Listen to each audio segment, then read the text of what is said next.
नमस्कार, मी दिनकर शिंदे. आपण पाहताय डीएस न्यूज. तुमचं मत माझं मत मध्ये आपलं स्वागत. मित्रांनो, महत्वाचा मुद्दा मी आपल्या समोर घेऊन आलोय आणि तो म्हणजे असा आहे की महाराष्ट्रातल्या 48 जागेवरती लोकसभेची निवडणूक झालेली आहे आणि 4 तारखेला निकाल लागतोय.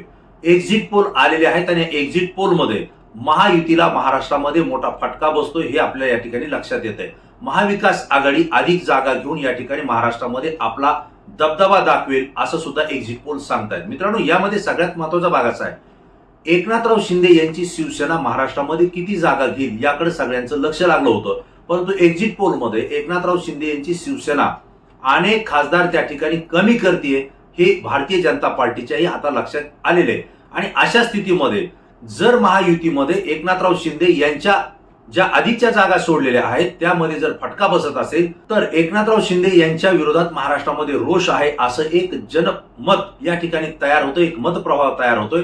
आणि त्यामुळेच 4 जूनच्या निकालानंतर काही दिवसातच मुख्यमंत्री एकनाथराव शिंदे यांचं मुख्यमंत्रीपद जाणार अशा चर्चेला आता उधाण आलेलं आहे. आपण राजकीय वर्तुळामध्ये जर पाहिलं तर प्रत्येक जण ही चर्चा करतोय की आता एकनाथराव शिंदे यांचं मुख्यमंत्रीपद राहणार नाही, त्याऐवजी दुसरा कोणीतरी मुख्यमंत्री त्या ठिकाणी बसेल आणि येणाऱ्या विधानसभेचे 6 महिने जे काही आता आचारसंहितेला राहिलेले आहेत, विधानसभेच्या निवडणुकाला राहिल्या आहेत, त्याची त्या ठिकाणी मोर्चे बांधणी करेल आणि डॅमेज कंट्रोल हा त्या ठिकाणी होईल असंही मतप्रवाह या ठिकाणी आहे.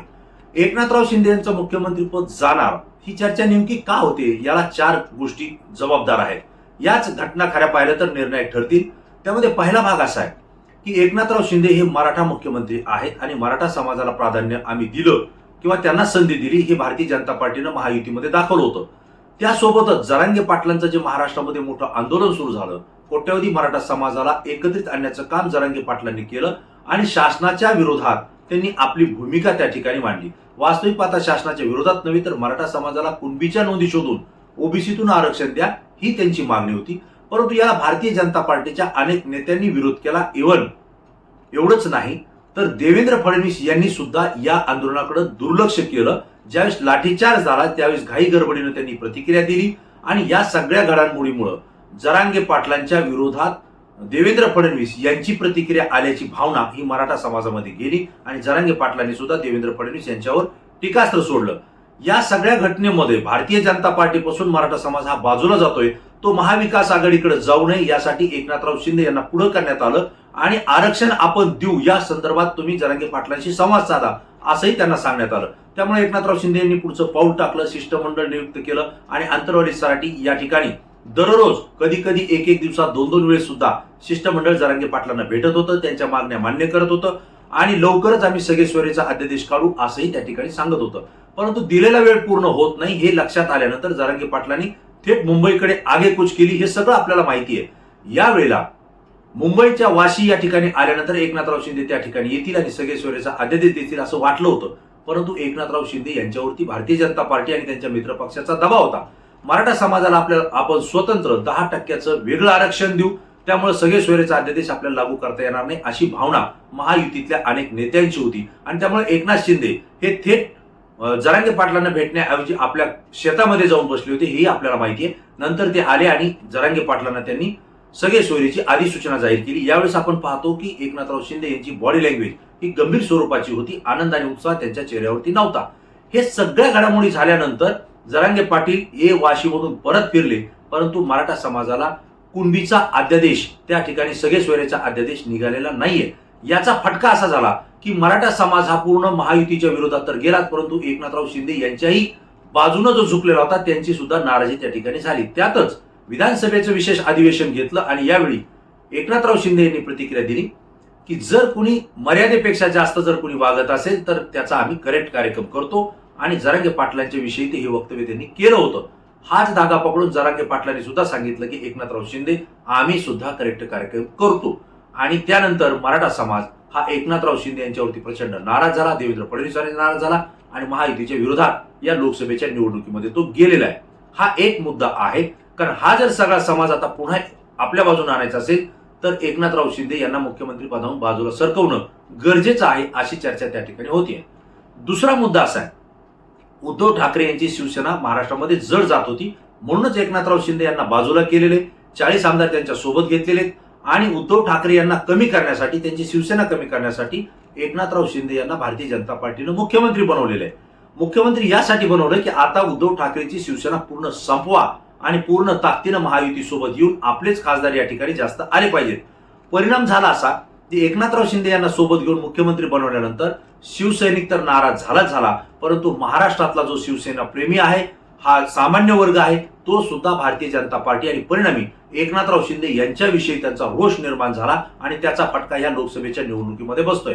म्हणजे उद्धव ठाकरेंना बाजूला करून एकनाथराव शिंदेना 40 आमदारासह जरी सोबत घेतलं असलं तरी सुद्धा महायुतीला या ठिकाणी फटका बसतोय. त्यांचे लोकसभेचे उमेदवार कमी येत आहेत, हे चित्र या ठिकाणी पाहायला मिळतंय आणि यामुळे सुद्धा ही नाराजी आपल्यावर नकोय म्हणून सुद्धा एकनाथराव शिंदे यांना मुख्यमंत्री पदावरून बाजूला केलं जाईल अशी ही चर्चा त्या ठिकाणी आहे. तिसरा भाग असा आहे की एक्झिट पोल नुसते आत्ता आलेले आहेत आणि या एक्झिट पोलमध्ये महाराष्ट्रात महायुतीच्या खासदारच्या जागा कमी होताना दिसत आहेत. जे उद्धव ठाकरे यांची शिवसेना आणि भारतीय जनता पार्टी यांच्या 41+1 42 जागा आल्या होत्या, आज मात्र भारतीय जनता पार्टी आणि महायुतीने 45+ दावा केला होता. 45+ द्या सोडून 41 सुद्धा जागा येत नाहीयेत.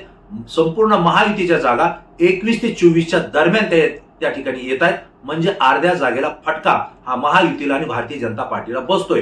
याचं मुख्य कारण असं समजलं जात आहे की एकनाथराव शिंदे आणि त्यांची शिवसेना फोडून भारतीय जनता पार्टीनं आपल्या सोबत घेतल्यामुळं त्याचा फटका महाराष्ट्रामध्ये बसलेला आहे आणि त्यामुळेच भारतीय जनता पार्टी आणि महायुतीच्या जागा कमी होत आहेत. त्यासोबत एकनाथराव शिंदे यांचे 19 खासदार होते, आज तेही खासदार त्या ठिकाणी येताना दिसत नाही. 4 ते 5 खासदार ते 6 खासदार ते एकनाथराव शिंदे यांची येतील असं एक्झिट पोल या ठिकाणी दाखवतोय. म्हणजे हा मोठा फटका भारतीय जनता पार्टी आणि महायुतीच्या लोकसभेच्या निवडणुकीमध्ये बसतोय.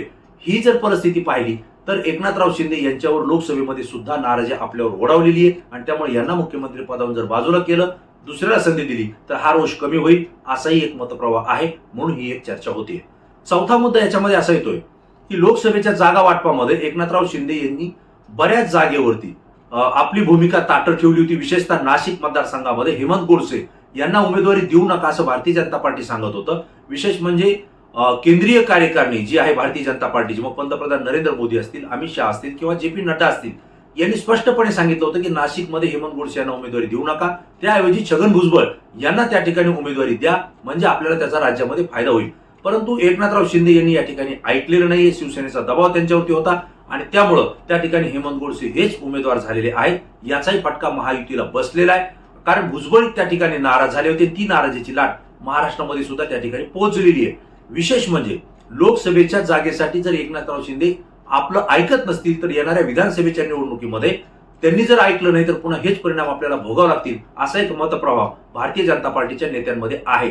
जर एकनाथराव शिंदेंना विधानसभेच्या जागा वाटपामध्ये जर रोखायचं असेल तर आजच त्यांना मुख्यमंत्री पदावरून बाजूला करणं गरजेचं आहे, म्हणजे आपल्याला तडजोडी व्यवस्थित करता येतील असंही बोललं जात आहे. ही एक चर्चा आणि महत्वाचा मुद्दा एक याच्यामध्ये असा येतोय, एकनाथराव शिंदेंनी लोकसभेला जो दबाव टाकला होता तो विधानसभेला त्यांनी टाकू नये, त्यामुळे त्यांच्यावरती दबाव टाकण्यासाठी भारतीय जनता पार्टीमधूनच एक चर्चा होते की आता एकनाथराव शिंदे यांचं मुख्यमंत्रीपद जाणार आहे. आता खरी परिस्थिती जर आपण पाहिली तर विधानसभेच्या निवडणुका 6 महिन्यावर येऊन ठेपलेल्या आहेत. कदाचित काही महिन्यामध्ये आचारसंहिता लागणार आहे आणि अशा वेळी जर एकनाथराव शिंदे यांना मुख्यमंत्री पदावरून जर पायउतार केलं, त्यांना जर बाजूला केलं तर राजकीय पक्षामध्ये एक चर्चा होईल की भारतीय जनता पार्टी आपल्या गरजेच्या वेळेला माणसाला धरते, परंतु गरज संपल्यानंतर त्याला बाजूला सारते, मित्र पक्षावर सुद्धा अन्याय करते आणि असा जर संदेश गेला तर अनेक राजकीय पक्ष पुन्हा भाजप सोबत जाणार नाहीयेत. हाही संदेश भारतीय जनता पार्टीपर्यंत पोहोचलेला आहे आणि त्यामुळे कदाचित माझं असं मत आहे की एकनाथराव शिंदे यांना मुख्यमंत्री पदावरून भारतीय जनता पार्टी आज तरी हटवणार नाहीये. विधानसभेच्या निवडणुका होतील आणि त्यानंतर मात्र भारतीय जनता पार्टी पूर्ण वेळ 5 वर्ष मुख्यमंत्री आपला कसा राहील यासाठी प्रयत्न करेल असंही माझं मत आहे. मित्रांनो, ही सगळी परिस्थिती जर आपण पाहिली तर आपल्या लक्षात येईल की छगनराव भुजबळ यांना उमेदवारी डावलल्यामुळं भुजबळ नाराज आहेत, ओबीसी नाराज आहे. जरांगे पाटलांच्या बाबतीत एकनाथराव शिंदेंनी करेक्ट कार्यक्रमाची भाषा वापरली, त्यामुळे मराठा समाज सुद्धा नाराज आहे. परंतु जरांगे पाटलांच्या अनेक मागण्या मान्य करणं, शिष्टमंडळ पाठवणं हेही ओबीसी समाजाला विशेषतः छगनराव भुजबळ यांना खटकलेले आहे. त्यामुळे ओबीसी समाज एकनाथराव शिंदे यांच्या विरोधात जाताना दिसतोय, मराठा समाज विरोधात जाताना दिसतोय. हे दोन्ही जर मोठे समाज जर विरोधात जात असतील तर त्याचा फटका भारतीय जनता पार्टी आणि महायुतीला बसेल. हा जो काही पूर्ण चर्चेचा विषय आहे, यामुळेच एकनाथराव शिंदे यांचं मुख्यमंत्रीपद जाईल अशी चर्चा राजकीय वर्तुळात आहे. तुम्हाला मी प्रश्न विचारतोय, तुम्हाला काय वाटतं की लोकसभेचा निकाल 4 जूनला लागल्यानंतर काही दिवसात एकनाथराव शिंदे यांचं मुख्यमंत्रीपद जाईल का? तुमचं मत द्या आणि जाणार असेल तर का जाईल याचीही प्रतिक्रिया तुमची आम्हाला आवश्यक आहे. मित्रांनो, तुमचं मत अत्यंत महत्वाचं आहे, कारण तुमची प्रतिक्रिया अत्यंत अभ्यासपूर्ण असते आणि ती संपूर्ण महाराष्ट्रातून असते, म्हणून आमच्यासाठी महत्वाची असते. पुन्हा नवीन विषय नवीन मुद्दा घेऊन आपल्या समोर येईल. तोपर्यंत धन्यवाद.